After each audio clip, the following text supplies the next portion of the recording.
Hello and welcome to a brand new edition of Smart Money. Now, did you know that only 21% of the existing investor base in India constitutes women today? However, a lot of good work has been done in the past few years. As per the AMFI report, the share of women in Indian mutual funds AUM has shot up from 15% in 2017 to almost 21% in 2023. But what is the reason for the penetration still being so low? Why are women still not investing their money in financial assets and actively managing their own money? And how do we spread awareness about financial literacy and financial independence for women? We have three women joining us here now. So our experts today, let's kickstart with them.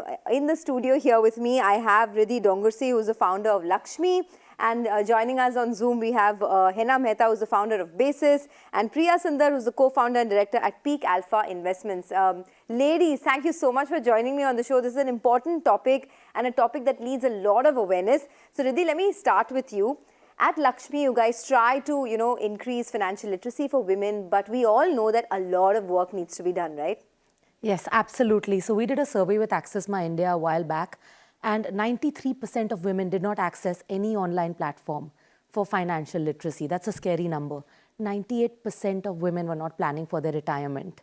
And that's why I think we've all come together to change that. So why do you think that is, Ridhi? What is stopping women from, managing their own money? Now, I know there are a lot of age-old traditions about how men manage money in the house, etc. But it's 2024, right? Yeah. I mean, even the percentage, the contribution of women to the GDP has gone up so much. Then why are women not managing their own money? So I think it's because, actually, and that's a very interesting question, right? We are talking about gender bias, we're talking about equality, but still we're not managing money the same way as men are. We usually are handing over our money to our husbands, brothers, fathers. And like you rightly said, there is socio-economic conditioning.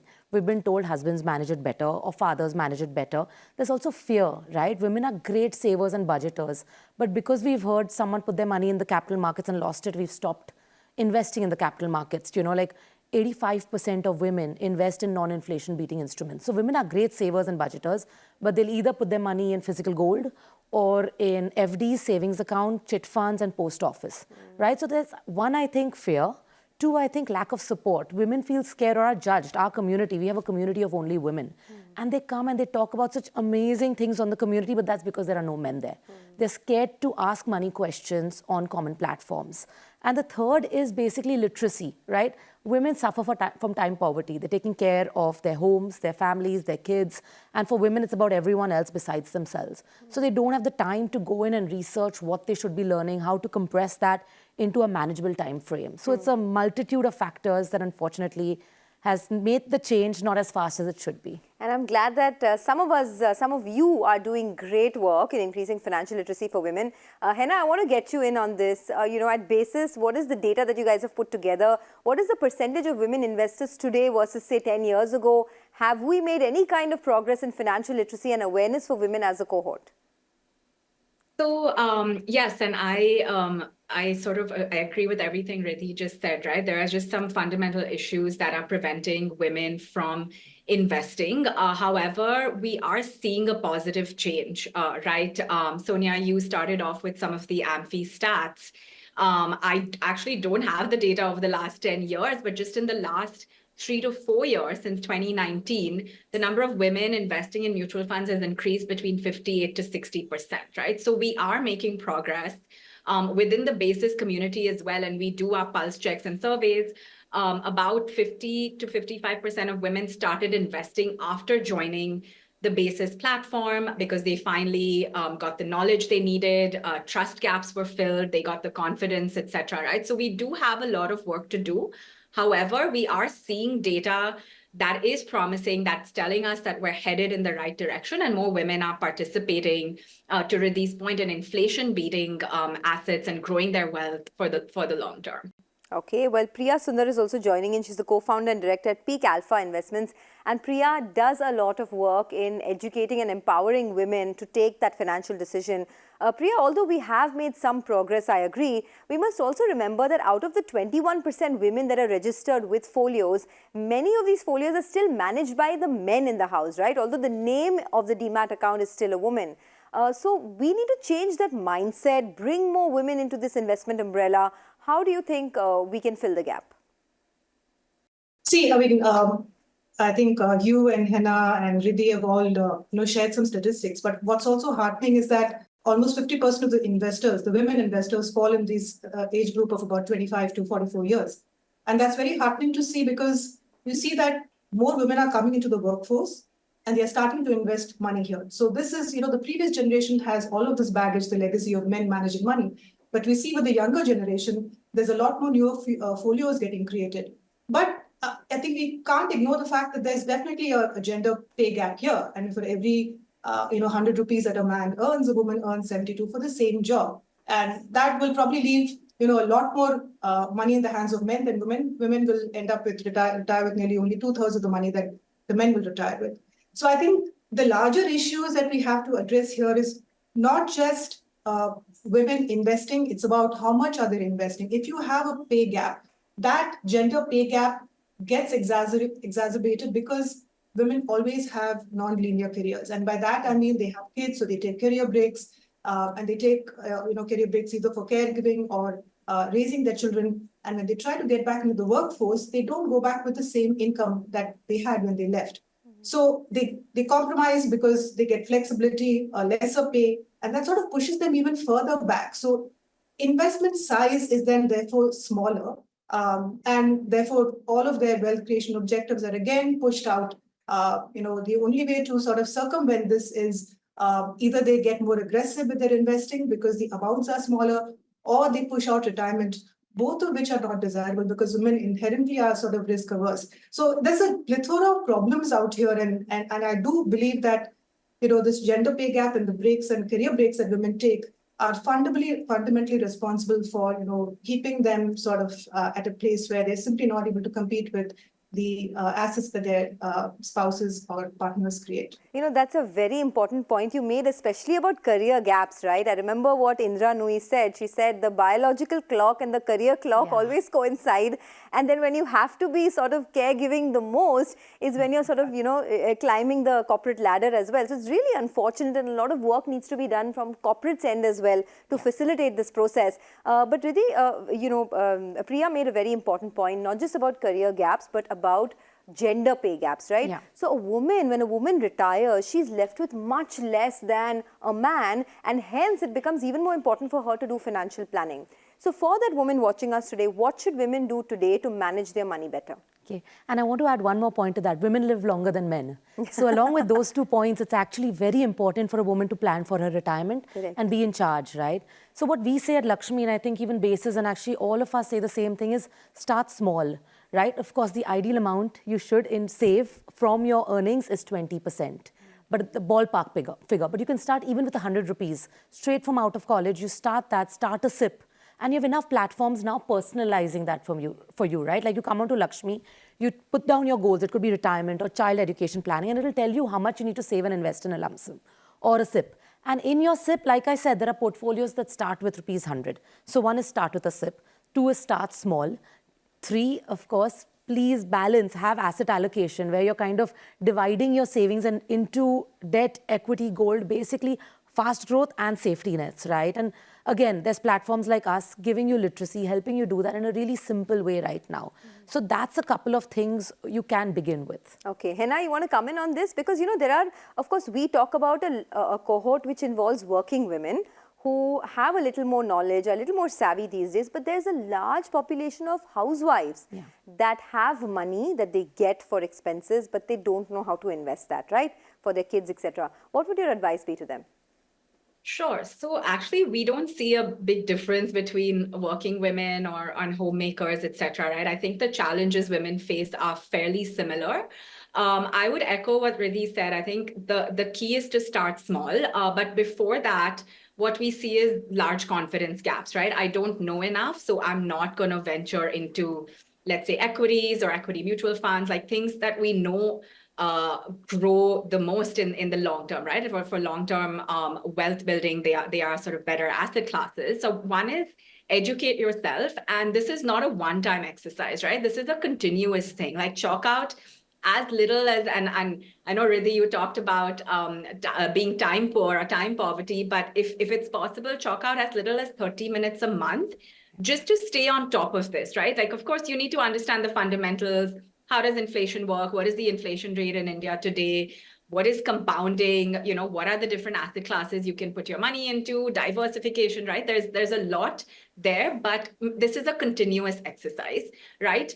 Two is talk about money, right? And Lakshmi has a community, Basis has a community. As women, this topic just never comes up. When we get together with our peers or female colleagues, we're not talking about, I don't know, is real estate a good investment, or some exciting asset classes out there that people are putting their money into. We see that men do this all the time, right? Absolutely. And we need to normalize these conversations, because then our behavior also changes, right? If I see my friends planning for retirement and setting out, X amount, a corpus to support them in their last, whatever, 10, 15 years, I'm going to want to do the same thing. So I think socializing, talking about it more, and then finally just start, to Ridhi's point. You don't need, I think a common notion is, you need large amounts of money to invest and things like that, with such flexible asset classes. And I think mutual funds are a great way to start. You don't need to do the Correct. research and all of that. Start small, and then work your way up once you have that confidence, and you know how it works. Correct. No, forget about talking about it with your peer set or your girlfriends or your friends, right? People don't even have money talks with their spouses. I mean, that is the kind of lack of communication that we're talking about when it comes to money, right? But Priya, come in on this, because you spoke about very important issues, whether it's the gender pay gap, whether it's, a career gap as well. What else do you think is coming in the way of women taking that decision? And how does one structurally build wealth over the years if they have to start from scratch? So I sometimes feel it's true. Men are from Mars and women are from Venus, because men and women are living in completely different worlds when it comes to managing money. So for men, when you talk to men, it's the more money I have, the better it is for me. I can take care of my family better. I can find a life partner. I can settle down. I can buy an asset. I can buy a house. I can spend more time with my family. Go on vacations. I can retire early. The sense of financial freedom is it's so closely tied to money for men, and they're very vocal when they talk about money. It's like money gives them the freedom to do so many different things. But when you talk to women about money, it's the more money I have, it is, it's harder to take care of my family. How am I going to manage family and work? It's harder to find a life partner. What if my earnings are larger than his? It's larger. It's harder to find my set of friends. I won't have time for my family. I won't fit in. Those kind of thoughts that men have, this simply, it's completely the opposite when you have these conversations about money with some women. So everybody talks about women's empowerment. I think that very word, women's empowerment has a negative connotation, because it implies that women need to be empowered with something. But I think women don't need to be empowered. We just need to exercise the power we already have and not lose the power with the actions, the things that we do. So, for example, we give up power when we keep our money in the bank in a savings account and we don't invest it. Historically, that's cost us, big time, because we're not able to build a retirement corpus for us. We're not able to make, choices that could release us from, a poor-paying job, a very unsatisfactory marriage, or whatever it is. We've also given up power when, we focus, women are just conditioned to focus more on budgeting and spending and, live within your means. But that complete focus on investments is simply not there. We give up a little bit of our power when we think that way. So all I'm trying to say is that women need to talk more unapologetically about money, about making money, about asking for more money, about getting more money, about investing more money. And I think we need more role models about women who are rich. So I think we have to talk about women who've made money, who've made a life for themselves. Look at, Venus Williams. She had a great career in tennis and she gave it up, and she's created this private equity firm which helps women, start investments, start businesses. And I think that's such a terrific role model. Why don't we talk about such women in our country? Correct. Because everything good only comes out of having money. There's nothing bad that comes out of it. Absolutely. And yet, completely suppress, all of those things that go with money. I'm so baffled by why it is like that. No, I completely share your emotion. I should share this with you. So I've been doing this show for like 3 or 4 years now and talking a lot about money to women, to several cohorts, etc. A lady wrote to me the other day and said that, I heard one of your shows about 4 or 5 years ago and I started my investment journey, and today I'm financially free in such a way that I can get out of a pretty bad marriage, a toxic marriage that I've been in for so long. So yes, money empowers you in very different ways, and I'm so glad. I mean, we have role models in all of you trying to build companies and businesses which empower women. So that's great. We have a lot of queries coming in from women. So what I'm going to do is I'm going to take a short commercial break, come back in just a while on Smart Money to talk about how you can manage your money if you're a woman, and if you're a man, I mean, you can still watch our show and get to learn more about how to empower yourself and become financially free.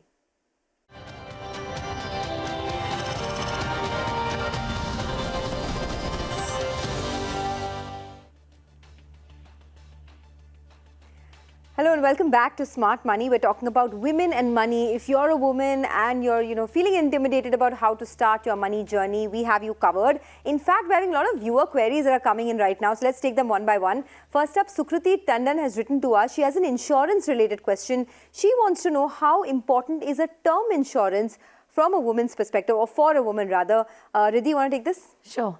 So insurance is very important. It's one of the core pillars of personal finance, and you have health and term, rightly so. So term insurance is extremely critical because honestly, bad times don't ask you and come. And for Shrutika, a simple way to calculate what's a good amount of term insurance, if you have no dependents, it's about 10x of a year's income. And if you have dependents, it's about 20x of your year's income. Okay, got that. Well, we have another query coming in from a 19-year-old viewer who's written to us and wants to know how to start investing. I'm so glad that, her name is, by the way, Dhruhi. So, Dhruhi, thank you for writing to us.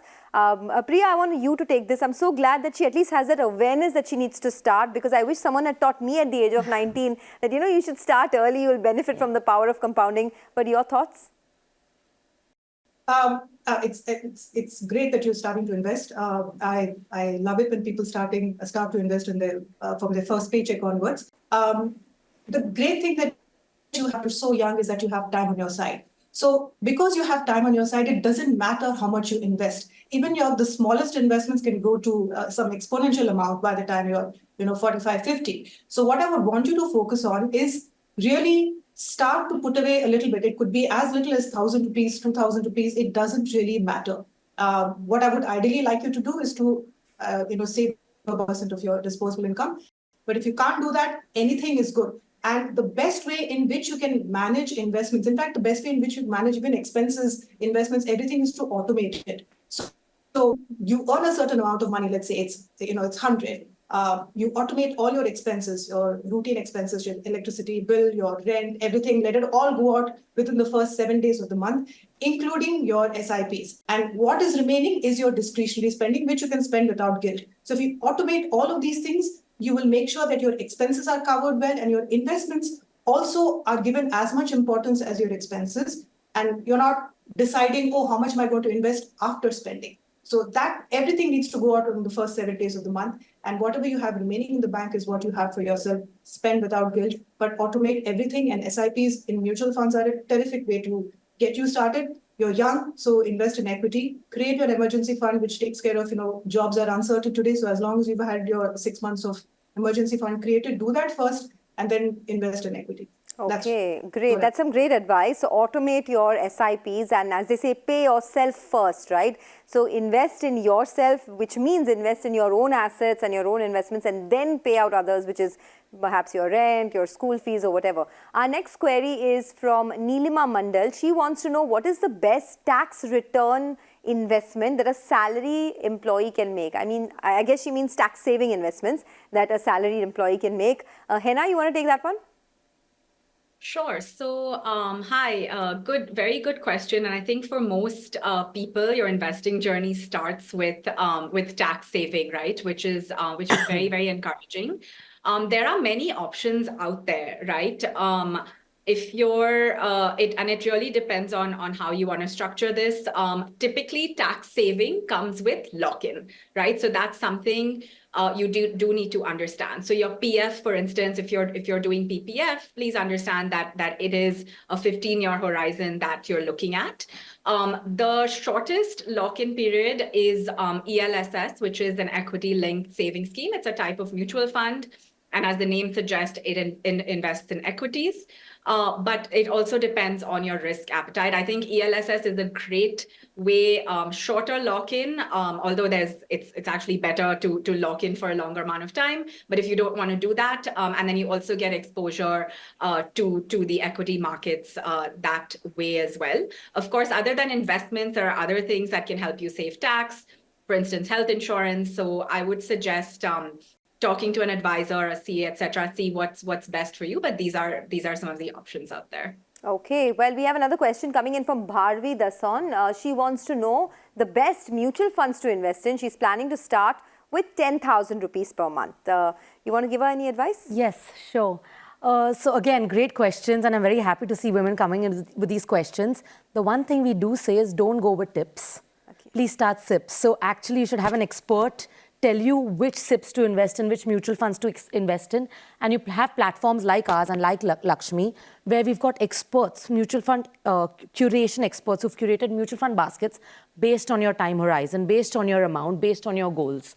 So actually log on to like a regulated platform, which will give you really simple help on these things. And like we said, don't go for tips, go for SIPs. Really look at good advice from proven experts to answer that question. Okay. Priya, I want you to come in on this. So, you know, what I've learned, at least in my 15-year investment journey, is that passive funds generally, I mean, give you, on an average, maybe the same kind of returns that active funds do over a longer period of time. And it just gives you better sleep at night because you're generally just benchmarking the index. There is no, you know, human bias involved because there's no fund manager. So for someone who's in it for the long haul, do you think that passive funds is a better way to go than active? I'm still a very firm believer of active funds. I think the fund manager can make a difference in terms of generating that alpha in different funds. Passive funds are for people. I think, you know, everything has a place in your portfolio. You can have a few passive funds, but I think if you're invested for the long term, I would recommend, you know, a mix of active and passive, slightly tilting towards the active, because I think, you know, our markets are not perfect markets. So there are irregularities in the market, and therefore those imperfections give rise to opportunities where you can generate a bit of alpha. The question lies on whether the alpha can be generated in the large cap space or in the small cap or in the mid cap space, and that's open to debate. But I do think that, you know, at least in my experience and in running a company for the last 20 years, I do believe that the actives have outperformed the passives. Okay, all right. Well, we have one more final query coming in. Kiran Jain is writing to us. She wants to know if she should be, what she should be doing with the silver that she holds. She bought silver when the price was about 65,000 rupees, and we've all seen how gold and silver prices have rallied, right? Hena, you want to take that one for someone who's holding silver at this price? I mean, any suggestions? I actually haven't been following prices of silver, etc. I think this really depends on what you want to do with that money, right? With jewelry specifically, and again, I don't know what form this is in, but with gold, for instance, we often say if you don't want to wear it, don't invest in physical gold. Try to do things like gold ETFs, MFs, gold bonds, etc. So because there's inherently like a cost of storing, there's security issues, etc. But I'm a huge fan of mutual funds and digitally investing your money. So if you think you want to get out of the silver investment and put it into something, like a mutual fund, you could do that. But one quick disclaimer here, of course, none of this is financial advice. And even to the previous question on what is the best mutual fund, that does not exist, right? If there was one best mutual fund, all of us would be putting our money into it. Personal finance, as the name suggests, is so personal, which is why there's no sort of one blanket rule, like just do this with your money. So many things, there's so many factors that come into play, right? Who are you responsible for in your family? How many dependents do you have? What's your risk appetite? What are your financial goals? What are your income patterns like, right? So take a lot of that into account. And I think for queries like this on where to put your money, what to do with it, I would consult a licensed financial advisor and see what makes most sense for you. All right. Well, ladies, thank you so much for joining me. It was really a pleasure speaking to all three of you. And hopefully you continue to do the good work and we will see a lot more women come into in the financial umbrella. And of course, if you have any questions, any queries, please keep writing to us. We love receiving feedback from you. Until we meet again, have a great weekend.